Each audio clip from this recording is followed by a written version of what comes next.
this orphanage, I wait and hope. There are many kids like me, and we all want one thing, to be picked by a family. Every day, people come to see us. Some smile, but others walk away. It makes me sad to see other kids get chosen, and I'm still here. But I don't give up.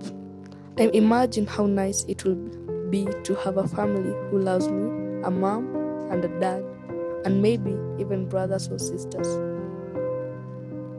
Sometimes I wonder if I'm not good enough, but I know I'm just a kid who wants love. So I keep hoping and dreaming. In the orphanage, we become like a family. We support each other and try to stay happy, even when we feel sad. Every day I think about what it will be like to have a family of my own. I believe that one day someone will see me and say, "You are the one." Until then, I keep dreaming and hoping. I believe that someday my wish will come true and I'll find a family to love me. Hello and welcome to the Lolo Cynthia Show. On today's show, we discuss the issues of orphanages in Africa. We ask the question, do children in orphanage home in Africa get adopted? On this show today, you would hear from medical social workers from different parts of the world. You would also see the journeys of these innocent children as they find their forever home.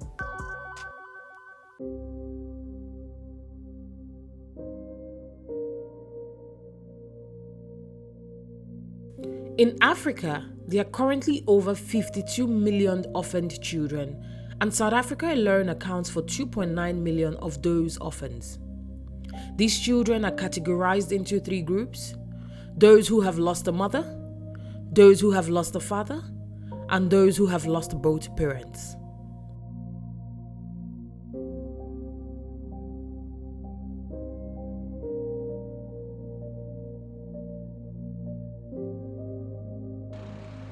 In Johannesburg, we have the Malaika Foundation, which provides a safe haven for children in need. Here at the grassroots level, this orphanage ensures the safety and well-being of these precious souls. To start the Malaika Orphanage, it was to build a platform which we can stand on, not me, as community members, all of us, stand on and let people out there know that we have challenges into our community. Our children need help from us. They need to be educated. They need to be housed. They need to be fed. They need to be loved. In some African communities, the idea of adopting children from orphanages is un-African. I can tell about my community in South Africa and our community around me. As you come in, when they look at you, they think that she's getting money because they're not used to orphanages. In Africa, and I believe you understand that in Africa, when my brother or my sister dies and leaves kids, the relatives takes over. So often, it's a word that comes and is used mostly by, white people, because they have orphans and they've got homes. We grew up not knowing homes, not knowing my mother should be taken to a home when it's old, or my child should be taken by another person when my child dies, but it happens. So it's a very difficult one. It's a very difficult situation. However, when things are tough, caregivers are like shining lights. I am glad to be with these children. Hence, I know myself as I grew up as an orphan, me and my late twin brother. We were brought up by German mom, which it was grateful. When I see these children, that they don't have a shoulder to cry on, I feel I'm their shoulder to cry on. I love them to bits, and I know how is it not to have a mother. When sunset, when the sun goes down, you are not looking forward to see a mom. You look at yourself, you're going to sleep there.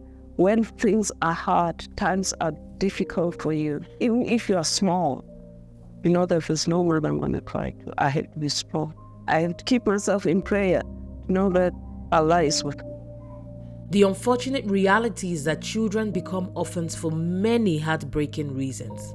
Well, I would say the overall situation in Africa is anarchy.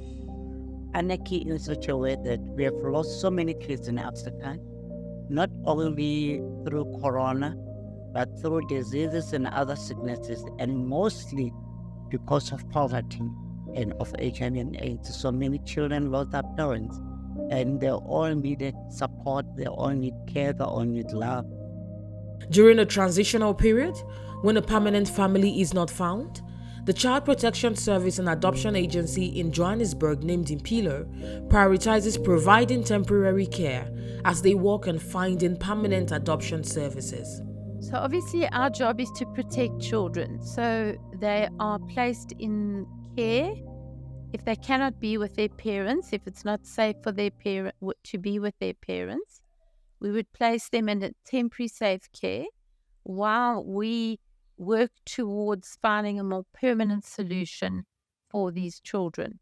So while they're in care, they get all the medical, social, physical, developmental care.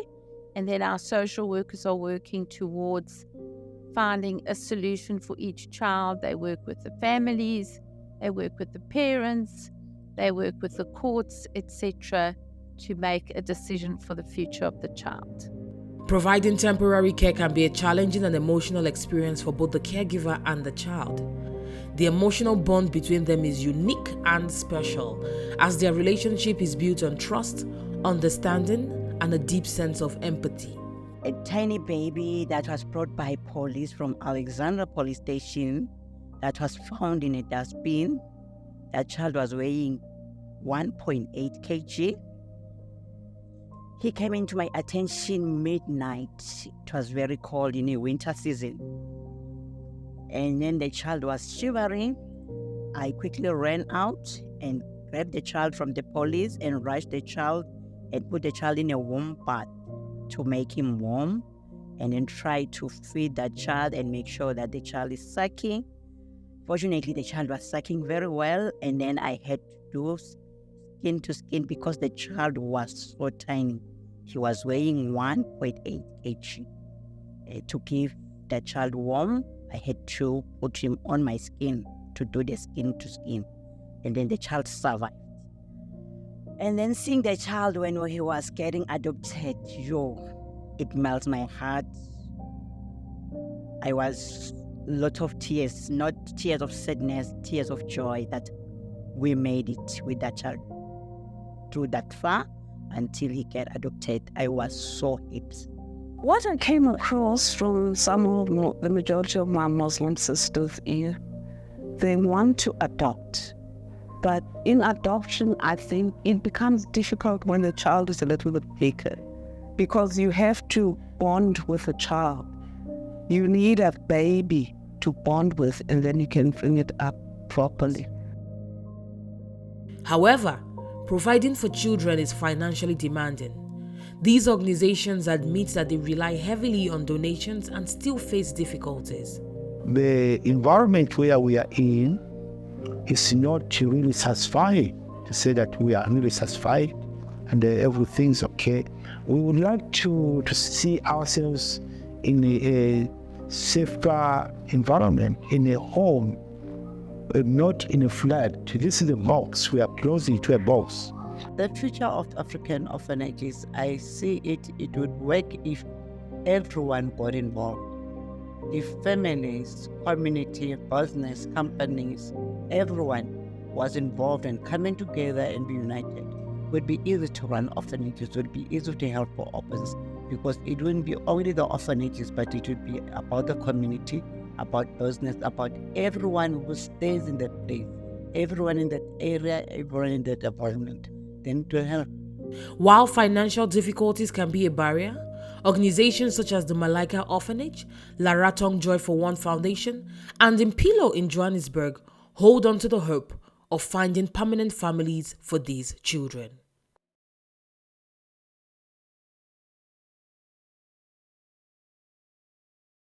Joining us in the studio is Nora calling in from Johannesburg, South Africa. Nora is a German who just adopted an African child. The baby is 9 months old, if we're correct. She'll be joining us to tell us about her journey of adoption, how long it took, and some of the pleasant surprises that this adoption journey has brought into her life.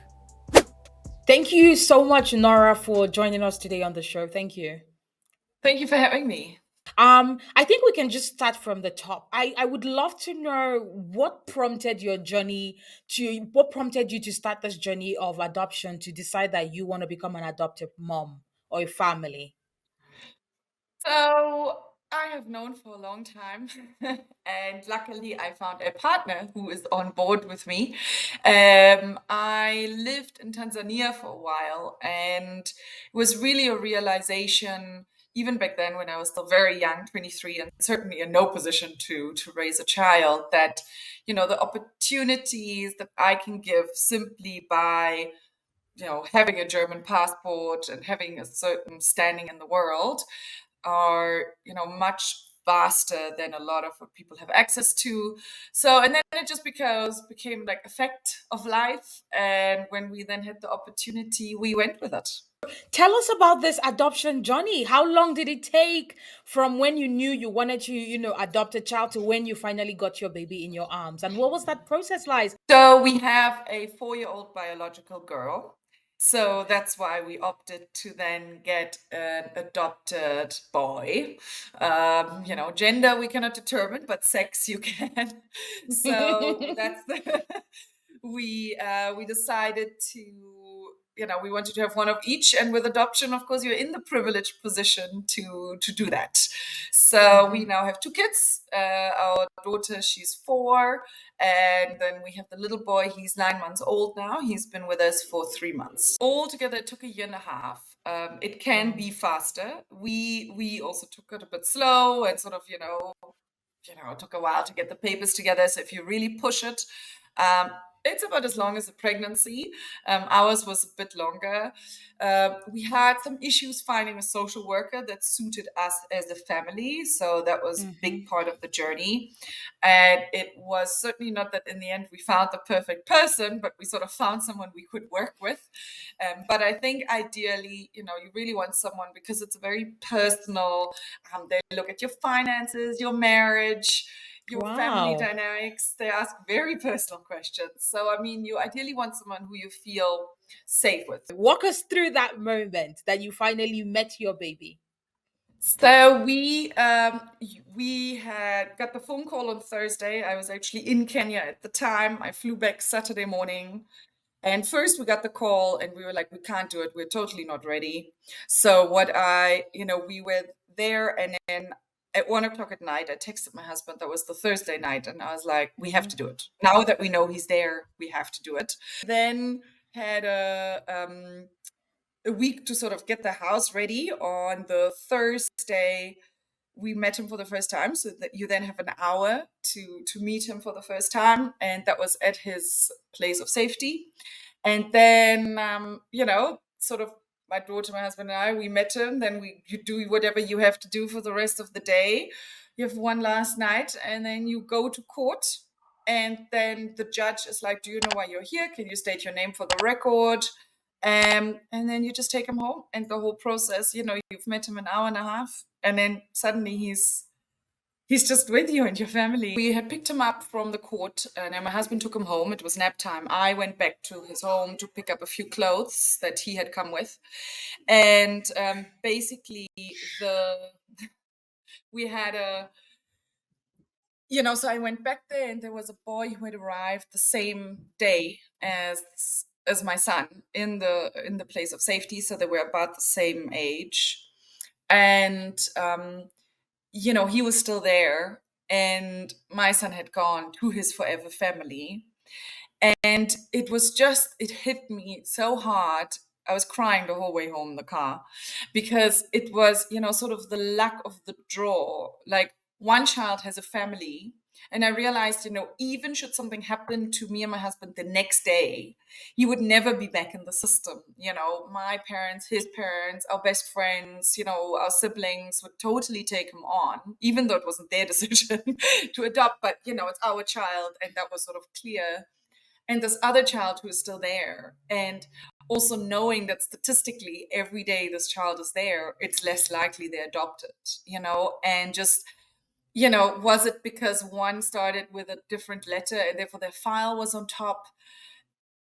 it's just in the end, it's so random, and it floored me. And it was probably one of the, like, maybe when you ask, when does it hit you, the gravity of what you do? Maybe that was really the moment when I realized the life you offer is just fundamentally different than if you stay, in a government system that is sort of underfunded and no one really has an interest in it.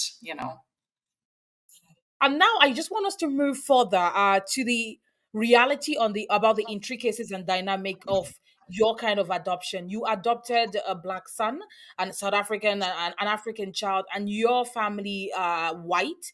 How has that dynamic come into play? What are people's reactions? And even you as a mother, what are some adjustments, and your husband as well, and your daughter, what are some adjustments that you are mentally making regarding raising a black son in South Africa? In South Africa. This it was a very big part. I mean, I think that was probably the part that gave me most doubts. Are we doing the right thing? Are we the white saviors? Is there white guilt? I mean, so many aspects, which ultimately I don't have answers to. It's not like I have resolved this big moral conundrum. What we settled on in the end, I think, is to say we want a child. We can give a good home to a child. This Yeah, child in South Africa will be black because, that's just the socio-economic and demographic realities of the country. yeah, So, and then the question is, are we not going to do it because of this, political or even ethical aspect? And I can totally understand that people object or think it's not the right thing to do. I told a friend of mine who had very harsh opinions about it, was like, just go into an orphanage and then tell me again that it isn't the right thing, because the system is vast. It doesn't provide the opportunities. Now, whether he's going to take the opportunities, of course, is totally up to him. As a parent, you can only ever sort of give a foundation and offer. yeah, You cannot guarantee that your child will live that, or what we think are opportunities. Maybe he even considers them challenges. I mean, you never yeah, know how people view these things. In terms of the interracial adoption, how other people reacted. So I mean, the first 2 months, I thought everyone was staring at me. I was so self-conscious, and I was so, I think, self-judging. But, even today, I was at lunch with a friend, and she's Indian, I'm South African Indian. Now we're sitting with him and myself. And it's just more than with my biological daughter. And I do think that is a big race or inter-race situation. Almost every second person walking past feels that they have to make a comment. And a lot of them are positive. Your child is so cute. But even that, it's like a underhanded, sometimes from white people, it feels like an underhanded compliment, like he's so cute, even though he's black. Or, you're doing such a good thing, probably because he's cute. Or, so there is that aspect from, then black people walking past who just make as many comments, if not more. yeah, It's almost like I don't judge you, or, there can be, so there is so many subtleties. And ultimately, of course, I realize when I read into how they react is also how I see it, right? And what I put yeah, on them. So it's such a complex interaction, especially in a country, where race is so important and so determinant. And, yeah, I told you, I mean, for us, definitely a big decision is probably not to move to Europe, because we just feel that for him and in his identity, at least as a black man, there is an identity that can be confident. In Europe, very different dynamic, I think, and as I said, not all of Europe and not every school, and it depends, but I think there yeah, can be a lot of other things. And how he ultimately deals with his identity questions, I just hope by the time he realizes, he is confident and we are confident enough to sort of hold whatever will come. Welcome back. Joining us on the show today is Mr. David Adoke, a medical social worker from Child's Eye Foundation in Uganda. He will be discussing with us the intricacies of adoption and why it's difficult for certain Africans to adopt. And also, he would give us the tips and clear guidelines for young people or families in different parts of Africa that might want to adopt. Thank you so much, Mr. David Adoke, for joining us on the show today. Yes, I'm honored to be here with you. So we're just going to jump into it. We just watched a documentary that really reviewed the plight of children in orphanages here in Africa. And the question that we have on this show today is: do children do African children in orphanage home get adopted? As a medical social worker and also a program manager for Child's Eye Foundation, what can you tell us about the adoption rate in Africa or specifically in Uganda, and maybe some preconceived notions around adoption that might, influence people's decision to adopt? So, children who primarily are put up for adoption have to go through a process. First of all, these are children who have been separated from their families. Maybe they've been abandoned by their birth families and they've ended up in an institution or in an orphanage. So, what we do is try and trace for the families of these children. You know, who is the mother of this child? Who is the father of this child? Do they have an auntie, an uncle, a grandfather, a grandmother? And that is our first option. That is what we want to do in the first place. Can we find the family and be able to try and place these children back into that family? And we also try to find out the reasons why they actually separated or abandoned this child. Uh, After all this stressing is done, and if we do not find the family of the child, then that is when a child is actually presented to an independent panel. We call them the district alternative care panels for approval to be adopted. So certain checks and balances have to really fit. A child has to have no family that is coming forward to claim them before they can actually be allowed to adopt. All the information, first of all, about the family, about the child, is also recorded. The information includes where the child was abandoned, what time the child was abandoned, if there was anything that the child was abandoned with.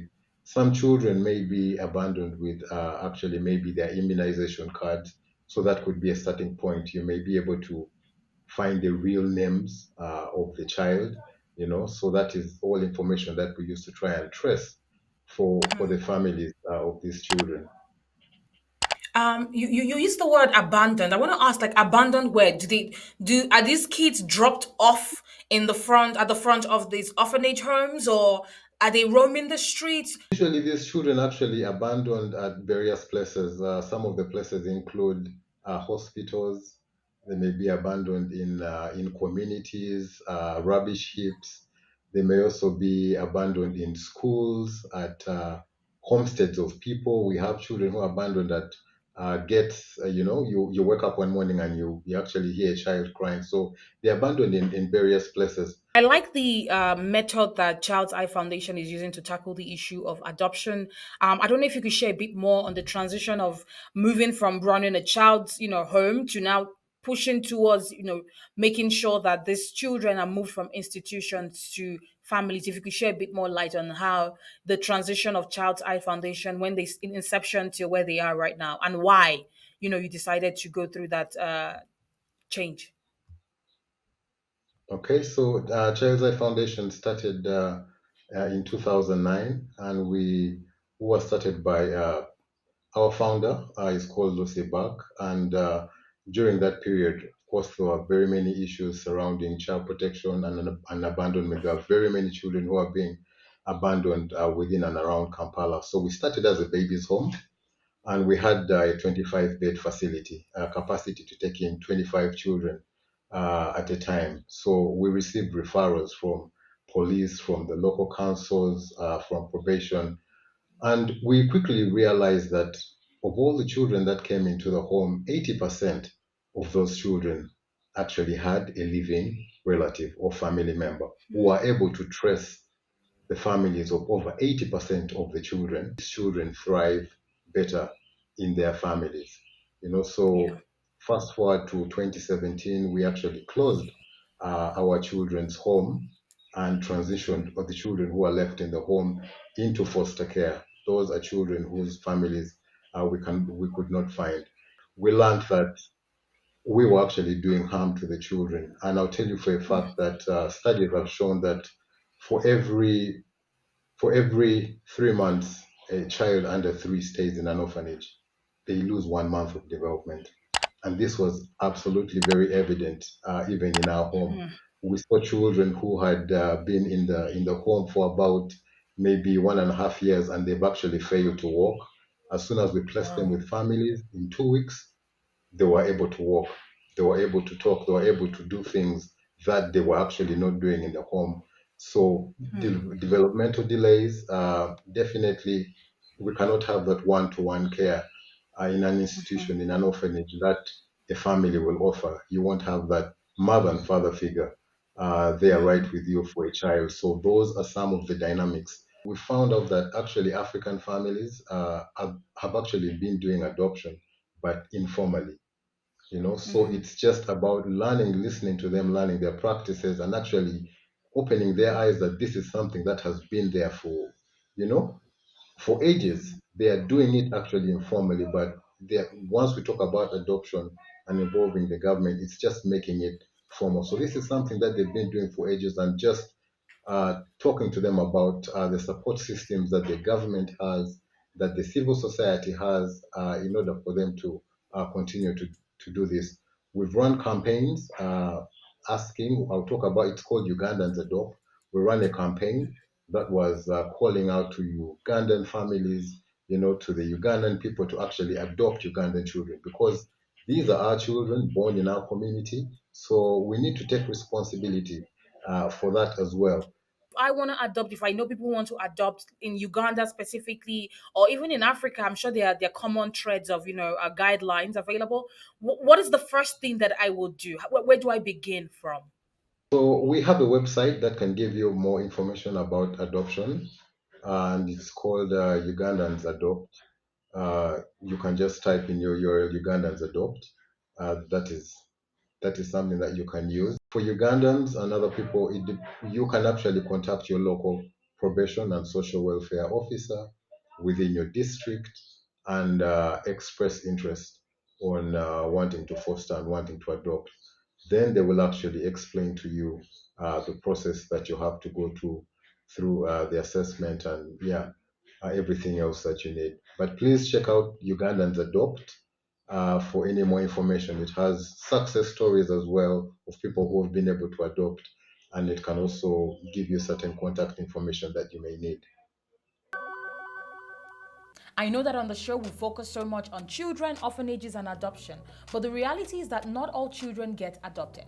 So in the next segment, you would hear from children or teenagers now who grew up in these orphanages. They will tell us what it feels like to grow up in an orphanage and some of the dreams they have for their future. I feel like a normal person because the way they treat me, it's like they my biological parents.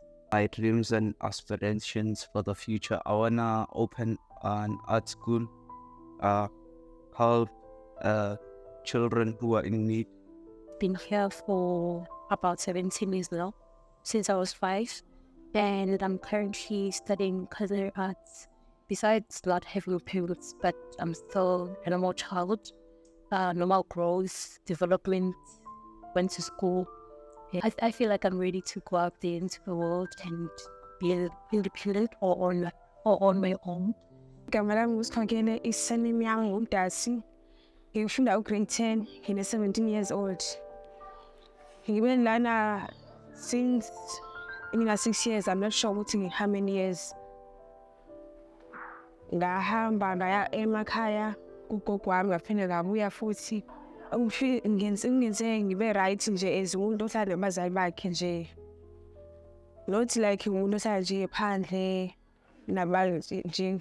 Ngenze imehluko nje omningi. Into enziwa apha ziningi, mara kakhulu yinento ukuthi abantwana nje bayalimazana. Kumele ukuthi ulanto endingibona ngayo mina, maybe ngakho umahluko. lokuqala. Maybe kungakho indlela endizoziphatha ngayo ezotshintsha kunale ilapha ngoku.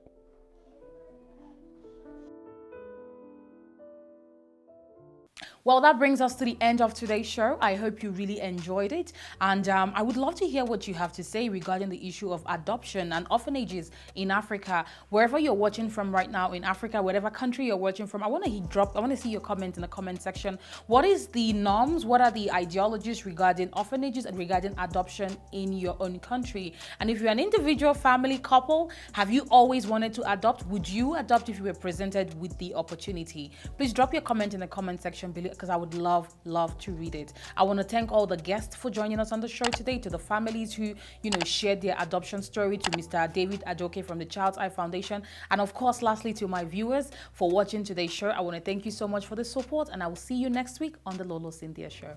Bye-bye.